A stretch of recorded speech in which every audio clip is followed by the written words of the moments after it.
Welcome to the Core Concepts Lectures. I'm your host, James Renford Powell, and this program is sponsored by One Community Center. This is the facility we're in, and by the Institute of Applied Metaphysics and the Church of Revelation. And this is a show where we have spiritual leaders, philosophers, come and tell us what they believe, why they believe it, and what they're doing about it. And our guest today is Elaine Orland, and Elaine is the president of the Theosophical Society in Memphis and has been a long-time member. She is a seeker. She's been involved in a number of different programs, and we're just going to turn it over to her and let her talk. Welcome to the show. Thank you, Jim. Thank you. And welcome to everyone who's here today. Thank you. And to our audience there. I appreciate you tuning in and being in. So I was billed as president of the Theosophical Society, and that I am, not of the entire Theosophical Society, but of here in Memphis. We jokingly like to call it the Presley branch of the Theosophical Society, although that's not what it is really. So I will talk about that in a little bit, but I would like to talk in general about the path of spirituality in life, kind of the practical path of spirituality as I've gotten to walk that and walk that with other people. A large part of my life has been involved in looking at addictions treatment, so some of that's going to come into what happens when addictions get involved in a person's path and where that can take them either to the negative or sometimes to the positive as well. So we'll touch on that a little bit. I am Elaine Orland. I'm a clinical social worker, and I work primarily with people with severe and persistent mental illness now. And I get to learn a lot about that. I get to learn a lot about spirituality from watching people with what we call disorders that have them thinking in a different way than we usually do. And when you watch schizophrenics and folks like that, you can, and you see it from a spiritual perspective, often there's something different to see there than perhaps what the traditional mental health perspective might be. So that has enriched my spiritual life as well, most recently. A little bit of background on me. I was originally exposed to spiritual concepts through my family. My mother was interested in yoga and in Edgar Cayce when I was a wee small tyke. And so we freely talked about those sorts of things. I, of course, couldn't understand that much at that point in time, but was exposed to Hatha Yoga and a little bit of the ARE philosophy when I was very small. And then as I moved up through life, I in high school, became interested in the Rosicrucians and studied for a little while with the Rosicrucians in Oceanside. And that opened up the vista that then eventually led me over to the theosophical thinking, which is kind of a backwards track because it actually came the other way. They were a spin-off of the Theosophical Society. So that was fairly early on. Also, very young, I perchance was led into doing a course of Silva mind control, and I was about 14 at that time when I went through Silva mind control at the time. So that opened me up to different possibilities in opening an unfoldment in a spiritual way. And from there, I've just sort of layered things on. So where I come from is a very eclectic path, a multi-tendrilled spiritual path, but one that I found very interesting. And a lot of those pieces that I've talked about originated from the roots of the Theosophical Society. So I will talk some about the history of the Theosophical Society. We like to call it the Theosophical Group here in our town because the Theosophical Society sometimes sounds kind of hoity-toity, and we find sometimes that people are not as reticent to come see what we're about if we just call it the Theosophical Group. Theosophical, by the way, means Thea, of course, means divine, and Sophia means wisdom. So Theosophical means divine wisdom, and that's what we do in the Theosophical Society, is we study the divine wisdom, or the perennial philosophy, or the ancient wisdoms, or the wisdom teachings. There's a lot of different names that different traditions have called the ancient teachings, but that's what Theosophical means, is looking at those things and seeing how those work in our lives. It was started, and I've got notes, and I'm going to be referring to those because it helps with the dates and the names and that sort of thing. So it was begun in 1875 by two people, Helena Petrovna Blavatsky, and she was from Russian noble birth, and she was one wild chick. she really was. From that century, she actually was married at one point in time and just refused to live with her husband and said she was going off traveling, and proceeded to do that. She was quite psychic from a young age, and also very much her own thinker. And she began to travel, and she began to travel alone. And she liked meeting people, and she liked having a lot of people around her, and she liked smoking cigars, and she was just quite the character. I like her already. I think she liked her. Yeah, we like her too. But she was quite the character. And she was also very much appalled by where society had gotten in the late 1800s. At that point in time, there was very much a mechanical, scientific view of the world. The universe was thought to be run kind of like, running like a clock, kind of with, cogs and wheels and atoms bouncing off of each other and that sort of thing. And there was the Cartesian split of mind and body and spirit being very separate, was very much in play. And as well, there was a lot of empiricism there. There were a lot of folks, a lot of white folks, that thought they had the right to disregard or to override and to take advantage of people in their colonies, and especially in other races. And she was not getting behind that idea at all. And so she wanted to pull together the threads of the perennial philosophy that had been in all of the religions, ancient religions up to that time. That was what she wanted to do. Now she found that, well, two things. One, she had to support herself some way because it wasn't coming from Daddy. And so she wrote. She was a prolific writer, and she would write articles both in English and in Russian for magazines that had to do actually with a lot of things, but especially with spiritual things. And so she was a prolific writer from early on because she had to pay her light bill that kind of way. But she also knew that she needed to shake up the current system if she wanted to have any kind of an effect. The scientific view that was currently in play. And so many people were believing that everything, it was very empirical. They were just believing that science could explain everything back then. Kind of like we think, a lot of people think today. But that was around of that back then. And so she began some of her demonstrations by doing things that were quite psychic. She could do it. She could flip everything in the room upside down and have it floating. She could do amazing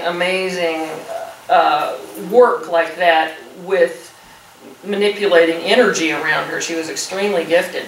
She doesn't recommend that, and that's not part of what the Theosophical Society has people do at all anymore. No. And she said that was not what she wanted to teach people, but that was what she wanted to be able to take to the scientists and say, okay, explain that, will you?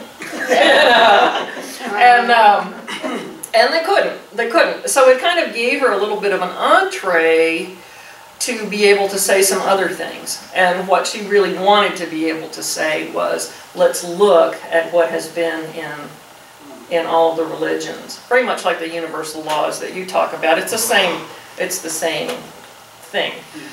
So that's how she got their attention. Now the other person that was involved in the beginning of the society was Alcott was his name, and Henry Alcott, and he was a colonel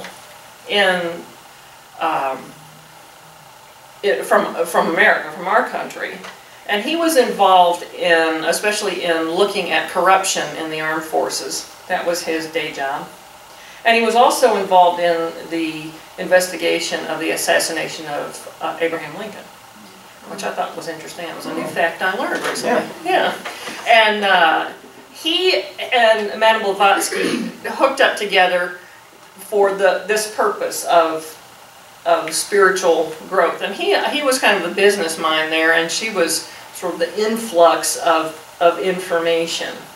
And they began the society in New York City in 1875. They didn't stay in the States very long, though, after that. As soon as they got the society established, they went to India. She had already traveled extensively. She had been in Tibet, she had been in India, she had traveled in many, many countries and learned from who she could find. Her apartments were always a place where scientists and philosophers and spiritual leaders could come and, I guess, smoke cigars and talk. Just sort of their version of late night poker, I guess. But it was a place where people could gather, and she could help to facilitate discussions and also learn herself things that she could blend together. And she continued to write. She wrote her articles, and then she began to write books as well. Isis Unveiled was her first book. It's a little tough to get through that one. That was kind of where she started to be able to put these principles together. And then, of course, the main book that she is known for in a lot of circles is The Secret Doctrine. And The Secret Doctrine it was a 2-volume book when she wrote it, and it's 3 now. But it is where she goes very much into exploring 2 things. The first section of the book talks about the cosmogenesis, basically how things are laid out from what she knew and what she divined. She very much was open to information coming through that went into the book. So the first book is on how the cosmos is laid out, cosmogenesis, and then the second book is Anthropogenesis, which is about where we came from. Really what the human race, the stages it came through and will continue to evolve into. So those were the main pieces. And it's a book, it's over 100 years, well over 100 years old now, and is still very much studied by theosophists and other spiritual seekers everywhere. So that was the main piece that she put together. Now the Theosophical Society itself has not got a leader of sorts. It's very much a society that wants people to do their own exploration, their own knowledge, get their knowledge from their own inner sources. They do believe in encouraging people to study, but they very much say don't take anything anybody says at face value. And even if it's someone that you very much perhaps even revere as far as their writings, let your inner wisdom be what tells you what is right for you. And I think I've read that in your stuff as well, Jim. And so that's very much there in the society. They do have 3 objects, and I wanted to find those in a way that we can okay, there we go. The first object of the society, and this is what, if you want to be a theosophist, they say there's really only 3 things that we would hope that you go along with, or that you agree with. The first is that they want to form a nucleus of a universal brotherhood of man. And when she came up with that, when HPB, as she's generally called because it's a lot easier to say, when she came up with that, that was very radical because of the imperialism that was happening at that time. So to say that the races are equal and that everyone has the same worth, the same value, and that we are all in one brotherhood was very radical in that day. But that was the first object of the society. Object meaning, I suppose, not really a belief, but a direction, I suppose, is what you could say. So that was the first, to foster religious and racial unity and peace and service. That if we are all part of one brotherhood and one humanity, it means, you know, be nice. Basically, be nice to each other.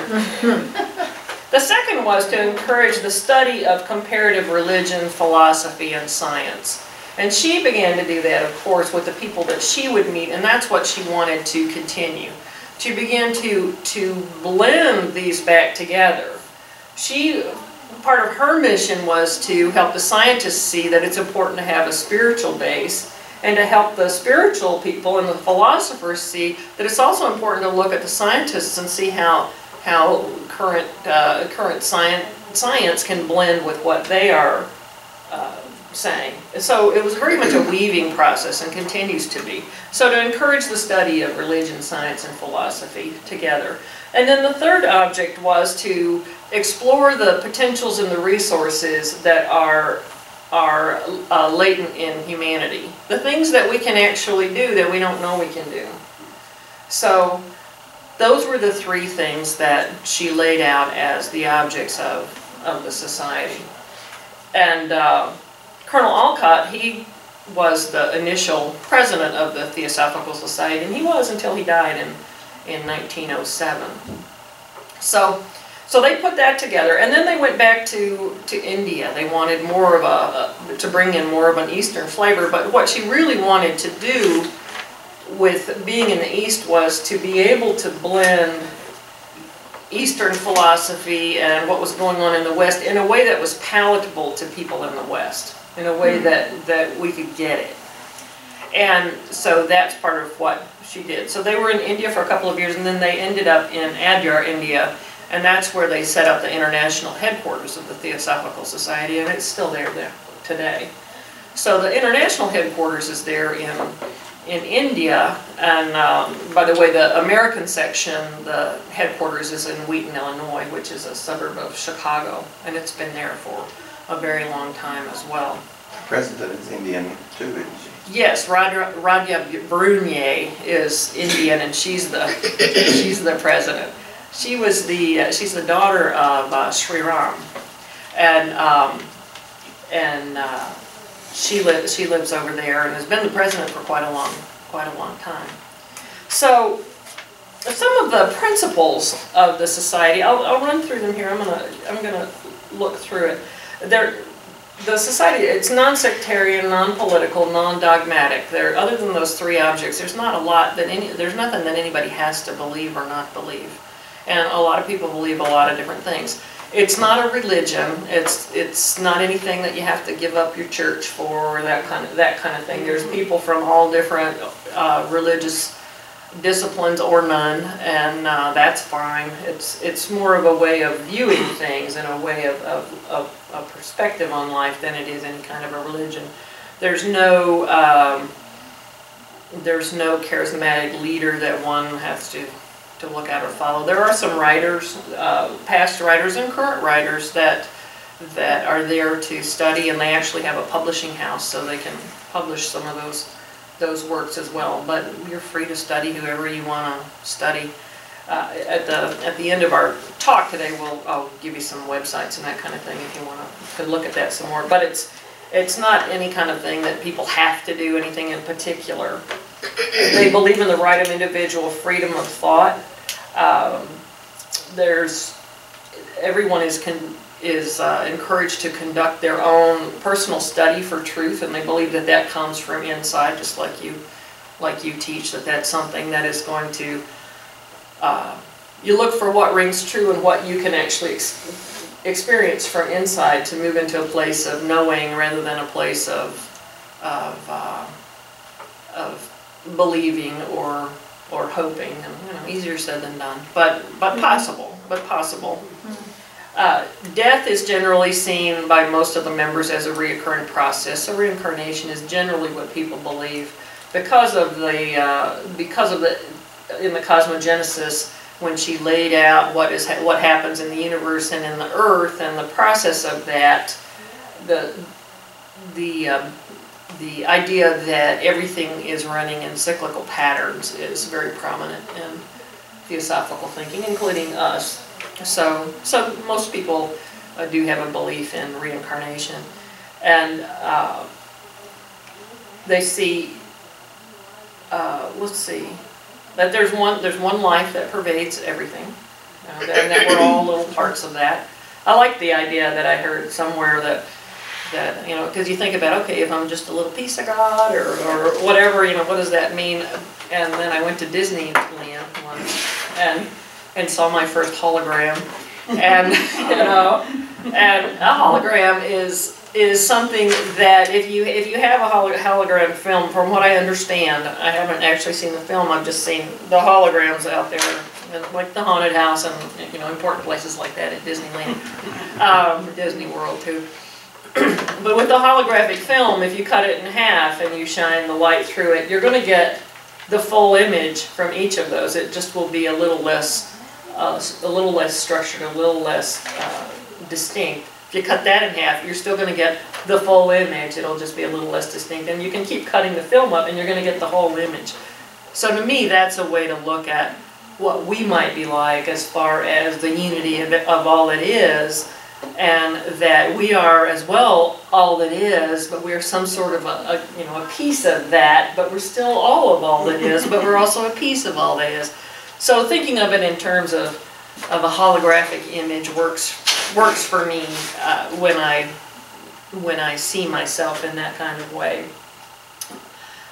Theosophists generally think that whatever you sow, you're going to reap. So that the balancing act of karma is generally something that they believe is part of our life. That we're going to get what we need at the times that we need it, and are going to get to feel what different positions and different experiences can bring us. And that our general path is one where we're coming from that unity of all that is, and we're learning about, so we're coming from the one, and we're experiencing the many, to go back to the one, but to go back to the one in full awareness. So that's one way that they talk about that. So, the Theosophical Society is well over 100 years old. It is in about 70 countries. There's about 150 branches here in the States where people study. They have a lot of different pieces to them. There's the Theosophical Society in America, and that's what our group is a part of. There's also a service branch of that do work in different parts of the world. And the service branch, they were one of the things that they were the first responders when the tsunami hit India. It hit somewhat very close to Adyar, to where the society headquarters is. So they were the ones that went in with relief. They were there right away after the tsunami, and they also were the ones that started setting up water production units. There are units that can produce water out of, I don't know, the air or contaminated water, or however they do that. But they brought in those units. So there's a service branch. They very much believe in service. The president after Alcott, Colonel Alcott, was Annie Besant, who was a brilliant orator.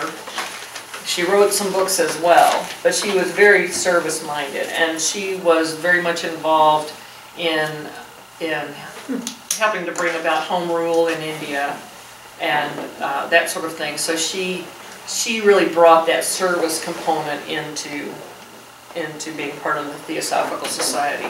There's an esoteric school for people that have been part of the society for a while, and they want to really dig deep and dive into it's pretty much a Western mystery school, and it's available to people that want to go down to that level of study. And the other really wonderful thing here in the States is that up in Wheaton at at Olcott. Olcott is what the national headquarters is called. It was, you know, it was named, of course, after Colonel Olcott. But they have a library that is a wonderful repository of esoteric teachings and religious, scientific, and philosophical teachings that I think it's second to none in the United States. And they do their lending libraries done through the mail, and they also have been very aggressive about building a web presence and having a lot of their materials available online and in that sort of format, and certainly in DVDs and CDs and that kind of thing. So they really are trying to, you know, for an old organization, they're trying to stay as modern as they can and stay with the times and move it forward. Let's see if there's anything else important that I wanted to let you know about. Yeah. So that's what we are. The Theosophical Society predates a lot of the other things that people are involved in, and actually opened the door for a lot of the other, you know, they're not even really spin-off organizations anymore. They're huge in and of themselves, but they were at the time. The Rosicrucians were outcropping there. Unity Church. A lot of the other things were. They you know, that was kind of the mom and daddy, the parent organization for a lot of what we consider to be just a regular part of our spiritual lives now, a lot of us, and they were there. So we do meet here. The branch here has been active for many years, and we do have a once-a-month meeting, and I'll go into that a little bit later. But that's the Theosophical Society. I was introduced to it through my mother initially. She was she ran a little publishing house in Illinois. We lived up there at the time, and we published their magazine. They have a magazine called Quest Magazine. I'm not sure if it was called Quest back then or if it was called the Theosophist.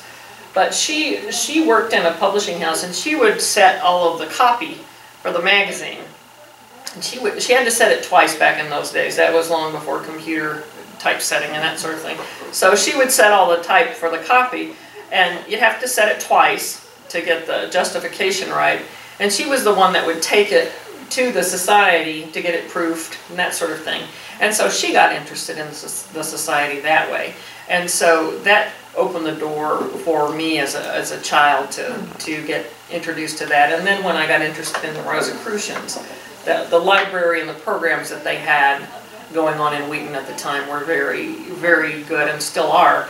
And so I started going over there at that point. So there was a pretty early influence in my life. So questions, comments. I can go into. Might explain a little bit about Rosicrucian, because I know a lot of people don't even know what that is. Oh, the Rosicrucians. There's actually a couple of major groups of Rosicrucians. They're both, I think, in California. They're both California-based. One I don't know so much about. That's the one that you see advertised in magazines a lot of times. That's not the one I was involved with. The one I was involved with is in Oceanside, California. But it's basically a Western mystery school as well, but it does have a Christian base. Rosencrantz was one of the early people involved in that. And it very much, its main text is called the Rosicrucian Cosmo-Conception. And when I started reading The Secret Doctrine, I found that it was very similar to the Cosmo-Conception. And later I found out that Max Heindel, who was the person who was the author of most of the books for this branch of the Rosicrucians, had come down through the Theosophical ranks as well. So it's like, oh, well, that makes sense. It was actually a little bit more easy to understand it in the Cosmo-Conception. So having read that, it's easier to understand the Secret Doctrine.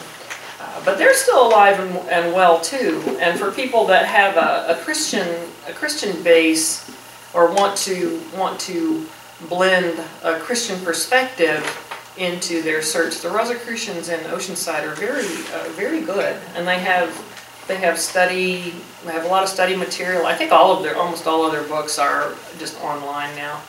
You can pay them something if you want, but they're a lot of them too. Yeah. Now, Rosicrucian is really Rose Cross. The Rose Cross. So it was, but they even claim a origin all the way back to the Great White Brotherhood. They go back to almost the Essene. Right, and they go very deep into their studies. They have a very much a tiered study system as well, and you can kind of work your way in and in there, depending on what level you want. So that was an early influence, and that was because I got a question. Yes. Yeah, I keep hearing you mention the whole idea of the secret doctrine. Of course, there was this big explosion about this movie, The Secret, which I rushed out and watched. So how much of that is tied into the secret doctrine? Yeah.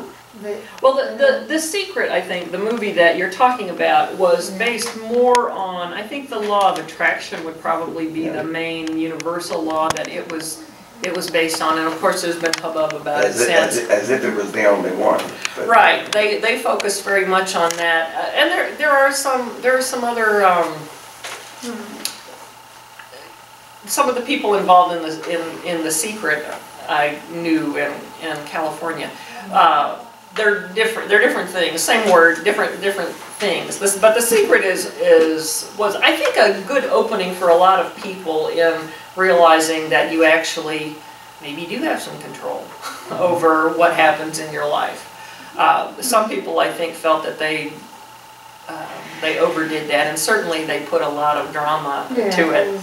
I liked it myself. I liked it myself when I watched it, just because there's so much media on the negative, that to me it's nice to see anything that is going to maybe even just get people thinking in some kind of way, that life can be done in a different sort of way. But they're not related. So the secret is knowing that we have things that we could do that we don't know that we can do? I suppose that the secret, if you wanted to kind of hook that up with a philosophical thought, it might be that the third object, which is that there are powers latent in, exploring powers latent in humanity.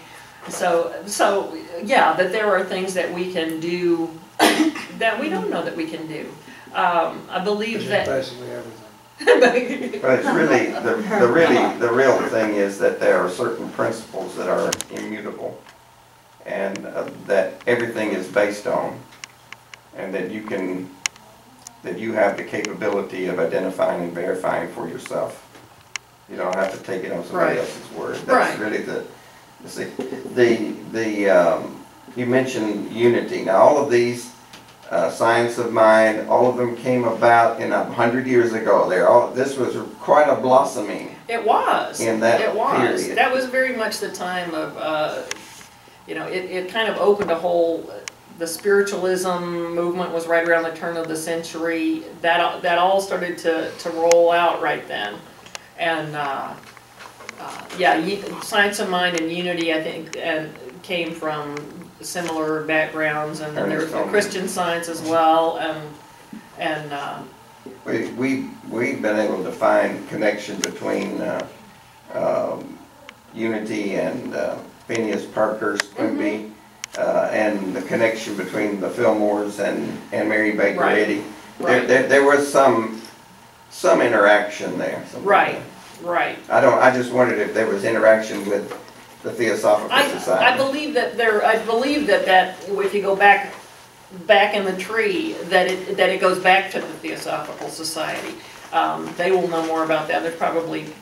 Linda probably knows more about that than I do. But yeah, that's where a lot of those branches came out. Was starting with the Theosophical Society, and then a lot of other people thought, well, I think I'd rather do it this way, or I think this would be more what I'd be interested, or I'd like to focus on this aspect of that. And so a lot of these different ways, different paths were delineated, but they all come from the same precepts. The music behind her, which is light music. I do sing. Be careful, I'll break into song. Like conducting the music. Light.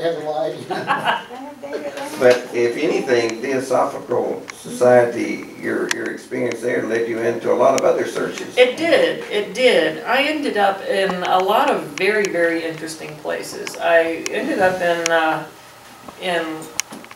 well, I guess the first, it's hard even sometimes to think about what came first. The first place that I ended up after high school, I was in college in New England and had an experience of, I was bored one day, so I went down to the bookstore in town. Thought I would find just some, science fiction or fantasy book that I could spend the weekend with, and a book just, it probably didn't jump off the shelf, but that's my memory of it, is that it fell on the floor. I don't think that's probably what happened. I think probably my eyes just went to it, and it was called The Magic of Findhorn, which I called Findhorn at the time, but it was The Magic of Findhorn, and I thought it was just, a little fantasy book that would be cool, and I could just sit in my dorm and read it. And I took it home, and it was telling me about a place called Findhorn in Scotland, a spiritual community, where they had been growing 40-pound cabbages and 50-pound broccolis and huge vegetables. And had been doing that by working with the nature spirits of these vegetables, which would tell them what to do with the soil and how to work with the plants. And they did that. Eileen and Peter Caddy and Dorothy McLean were the people that founded Findhorn, or that started there. Well, actually, they just kind of ended up in a scrap heap in a trailer park in northern Scotland. That's really where it is. They had ended up there. Now, they had been very deep spiritual seekers, and it was just, sort of universal maneuvering that had them, ended up shoved up there in northern Scotland in the sand.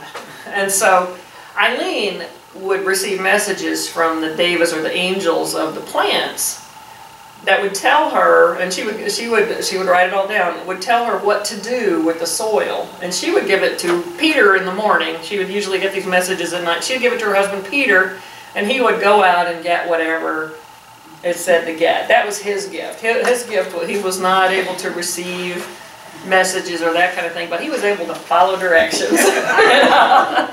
And so Peter would follow directions.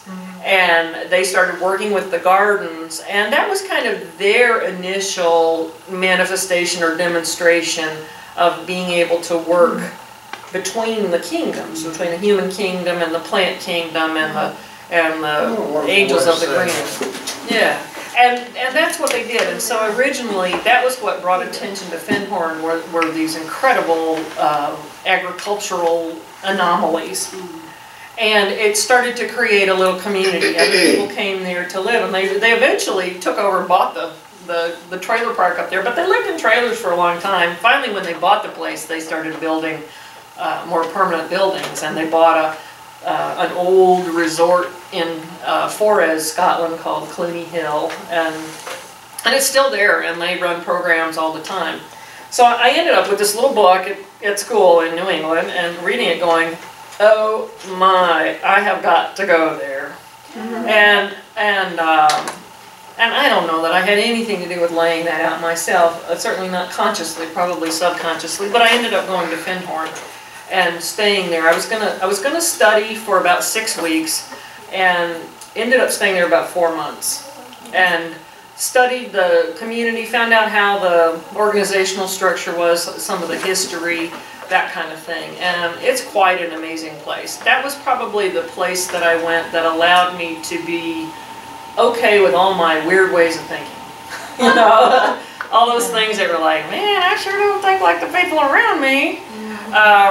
That was where I realized, okay, I'm all right. There's a lot of people in the world that think this way. That was also where I started reading David Spangler. David Spangler was one of the early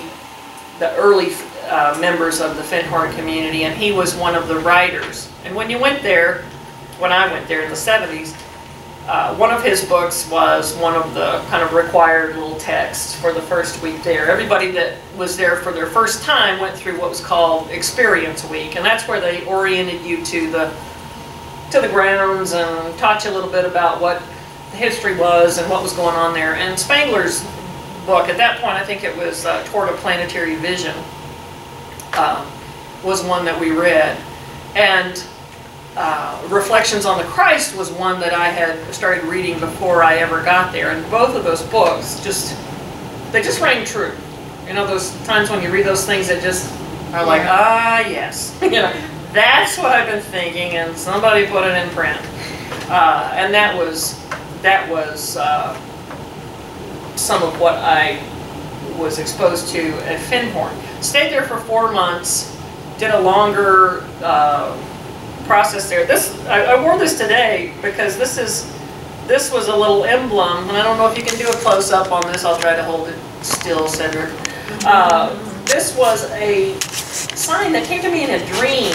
I decided to do about a month on an island called Arid, off of the coast of Scotland. And in a dream one night, this was an emblem, and it woke me up, and I drew a picture of it, and then years later, I had a jeweler make it.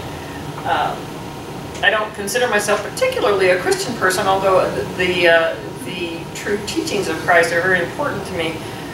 But this cross, it looks like a cross at first, but the bottom leg of this goes all the way around. And to me, that's just become more and more important as I've gone through my spiritual journey. And also on the ends of each of these, of the arms and the legs, there are lots of little balls. And so for me, I realized that I'm pulling from the divine, from a lot of different things from the divine, and from the side I'm pulling from humanity, a lot of different ideas, a lot of different people in humanity. I'm also pulling from my human personality, pulling things to create that, a lot of different elements there, and also from the earth. And that at the moment that the earth kind of is where all of these things are brought together in a unity for me. So currently that's what my little sigil means to me. It changes over time. But that was part of my Findhorn experience. I came back from Findhorn very much opened up, you know, very much opened up. That was the place when, Cedric, you were talking earlier about coincidence and synchronicities, and that was the time when for me, coincidence became a way of life. That's when I really got to experience that there's something, or it's either some aspect of myself or something out there that has a bigger picture than I do, and that sort of has things laid out. So that's either some aspect of me working on a higher level, or, you know, if you want to call it God or soul or higher self, you know, I don't really care what the name is. But that's when that became a reality for me. That life is a benefit. That life is generally beneficial and benevolent, and that it's about opening myself up to seeing what's out there and paying attention. You know, kind of keeping my eyes open. It also was a place where I started to realize what could get in the way of that. And the things that I have found that can really get in the way of that are fear. You know, that's one of the main things, is fear. And also what we would call, I like to call them major distractions. You could call them addictions. But those things in our lives that we use to blunt ourselves from really being present. And it could be, you know, any kind of a addictive issue that someone might run into, whether that's addiction to alcohol, drugs, food, sex,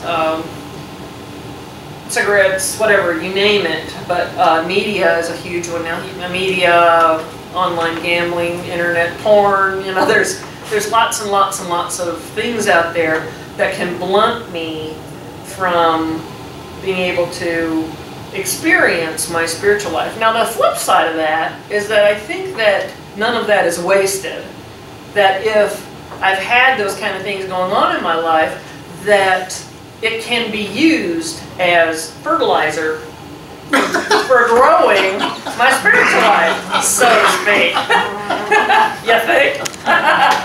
So I think we can turn that, you know, stuff into fertilizer for moving forward in life and for deepening our spiritual path. And sometimes, really, our addictions or our distractions can put us in such a bind that we have to turn to something They spiritual. become catalysts. Yes, for you to absolutely, move in. absolutely. It's a little off of that subject, but I'm wondering if where Feinhorn is. Is it anywhere near Abbey Sinclair? I don't know where that is. And Findhorn is on the North Sea, so it is about, it's not too far from Inverness, but it is right at the top. I used to work with a fellow from Inverness, but Abbey St. Clair is the one that's featured in the Da Vinci Code and Oh, some okay. of those. And Okay. but it's a real place, Okay. an abbey that was built on the design of the temple in Jerusalem. Oh, And it has things on the wall that people couldn't have known about. For instance, things when it was built, you wouldn't think that they would know about it, like corn, vegetables. There's certain things that were on there. huh. And I just thought maybe it might have been close by. You know, I don't know. It would depend on where that is. But Findhorn is up in the town of Forres, if you look on a map. Not all that far from Loch Ness, but it's right at the top on the North Sea.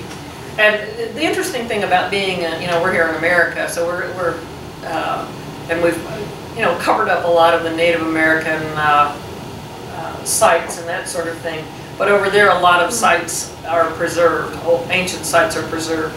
And so, at least my ability to feel and sense spiritual energy seemed to be somewhat heightened when I was over there, because a lot of the sites are still there.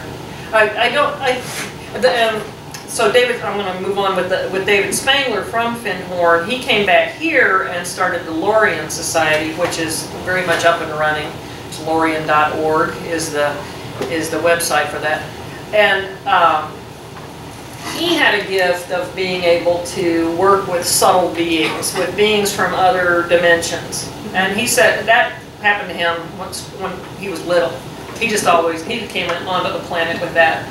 And he also, from that kind of connection, very much got into the concept that each of us, when we incarnate onto this planet, when we come into this planet, that it creates an energy shift that turns each of us into a little generator of our own, so that we don't have to get all of our energy from a higher source, although that's very helpful and certainly guidance that way, but that we're kind of our own transforming station, and we can pump that energy up ourselves and are quite powerful, which means that and the direction he takes that is that power can be used for healing, for working either directly with people or over distances. And so he works with subtle hygiene, which was helping to keep energy systems clean, and also with world work with the planet and with different things that happen. But very, very fascinating study that he has with the Lorien Society. So that's kind of where the Findhorn, my Findhorn path came down to, and it's still an active part of my spiritual life now, as is looking at work with addictive processes and what a person can learn from and use from having been caught up with or involved with or a witness of different sorts of addictive processes or mental illness. And where it's really brought me is that everything is okay. You know, that even the stuff that looks really awful or the experiences that are really downers, that depending on my perspective, I can either be a victim or I can be a student. And so often the people are in the victim mindset of, you know, ain't it awful, or if they wouldn't do that to me, I'd be okay. But switching that perspective to looking at, all right, what's the gem inside this wad of mud? You know, and I kind of think of it that way, that a rock of mud and gunk, and you hose it down, and there's something there. There's actually a story about a Buddhist, or it was actually a Buddha, a clay Buddha, huge clay Buddha that was being moved from one temple to another. I'm not sure if this was Thailand or somewhere, but they were moving this on big carts. This is back a ways.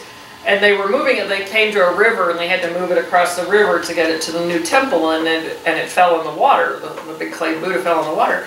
And when it did, the water started getting into the clay and it started breaking off, and they realized it was a gold Buddha. It was a solid gold Buddha, not a clay Buddha. And I think about that a lot when I think about the things in my life that... That's a true story. It is a true story. No, it's not a parable. Not a parable. But it could be. But I think about that. It's a true story that is a parable. There you go. It's your multi-purpose story. But I think about that when I have difficult times or things that are just weighing on me. That it's a clay Buddha, and I can either get my hands dirty and get pissed off at it, or I can wash it down and see what's in there. What's in there for me? What's in there for my, to move me more toward my enlightenment? What's in there for me to get? What's in there for me to be able to use with other people? And more and more as I get to be an old fart, that becomes more important. That service becomes more important. How can this be used to assist whoever, whatever? How can it be used to assist? And that's where the joy comes from more and more and more, is just being able to be of assistance, and especially with the folks that, there's so many people that are almost the walking dead. There's so many. And so I've been privileged to be able to work in my profession with people that are, they're this far from death often when I first get to know them. And I work with a lot of other people that can help to, bring those folks back to life. I was at the university, I teach at the university as well, and I was at the university the other day talking with my daughter and eating a bagel. And I'm talking about addictions here, food is one of mine.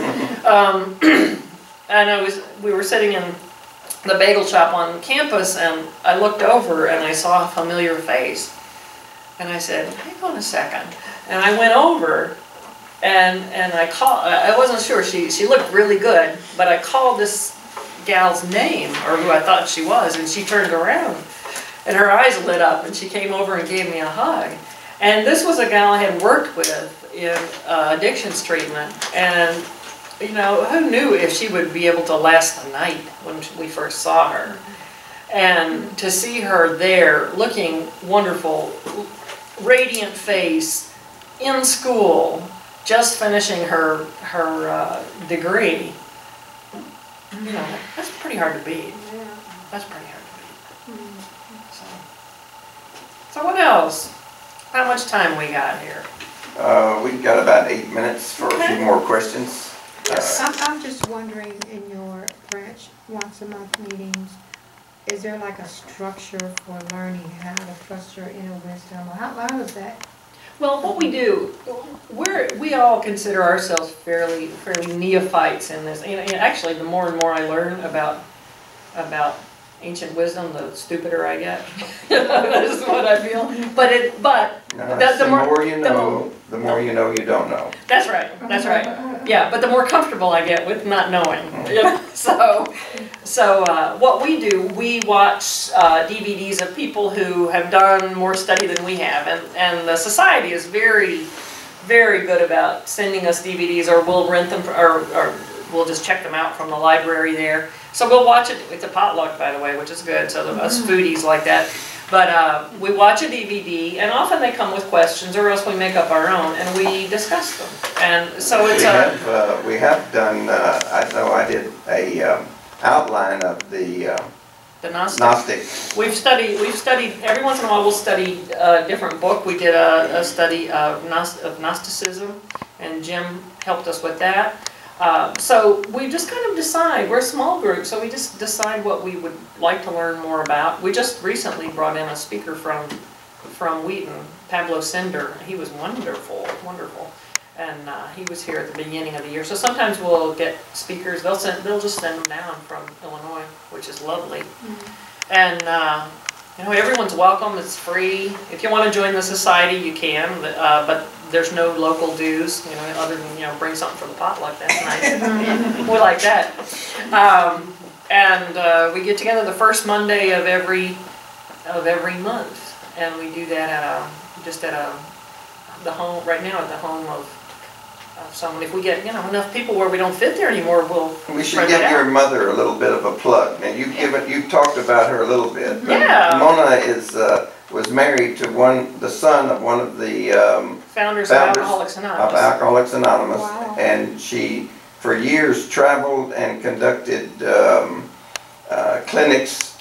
She did serenity retreats. Yeah. She was a counselor. She's still around. That's where we meet, is at her house. At her house. She conducts serenity retreats.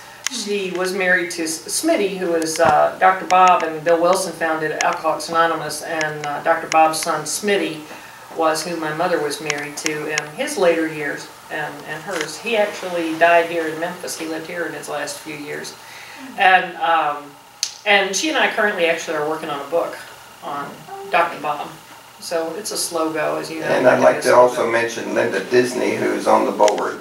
Linda Disney is a well-known artist, and her book, I have two of my books have her covers, her paintings. And she is wonderful. And if you go to the, I think the gallery behind the booksellers there at the... Lusk? Yeah. Is that Lusk? Yeah. She's prone to doing these huge paintings of river scenes and things, big ones. And you'll see them in banks. I've seen them in, I think, First Tennessee Bank. Yeah, she does. Yeah, she does some wonderful. So there's a few plugs there, but also we need to have contact numbers here before we run out of time. Okay, I'm going to give you mine because I can send you wherever. My basic contact number is, you know, it's easy. 901 210 1020. Isn't that nice? I've kept my phone company for a long time because of that. So that would be if you're interested in coming to the meetings. We also have a Facebook. Let me see if we get that right. Theosophical Society Memphis, I believe, is how you'll find us on Facebook, or something very close to that. And that lets you know about our local meetings. The theosophy.org, theosophical.org, excuse me, www.theosophical.org, that will get you to the Wheaton site. That's the headquarters in America. And oh my gosh, there's resources there that will just blow you away. Lots and lots and lots of audios and videos that you can listen to of amazing, amazing speakers. Could you also talk just a moment about one of the most famous artists from Memphis, who was very much Burton. Burton Callicott was here, and he has, well, they painted over it, but he did the shell in Memphis, and he was a very, very famous artist here. Still is. He's gone on somewhere now. He lived into his 90s. He did. And we went to his memorial service at the Church of the River. Yeah. And as the minister got up to do the funeral, a fox came out of the woods and sat down right on the bank, looked right between us and the river. Wow. And he sat there, and then just as the preacher was out to finish, he got up and went back out. I think he got more attention than the preacher. Right. It was probably Burton when they were visiting. But Burton was a long, long, long time member of the Theosophical Society. And two of his paintings hang in the headquarters in Wheaton as well. So we have a long history in Memphis as well as national and internationally, and everyone is invited to come and check us out and listen to somebody or study a book. And when is the next Theosophical Society meeting? It is next Monday. It's the day after Easter. Day after Easter. Write that down. It'll be fun. Her mother's home is just off of Stage Road in Bartlett. We're just about to Bartlett as you're going into Bartlett from the west. and it's easy to find, and it's a good treat. Give me a It's call really and I'll good. give you an address or directions, and y'all too. Well, thank you very much for being with us, Elaine. Thank you. And all of you who are here in the audience, and thank you folks for watching Core Concepts.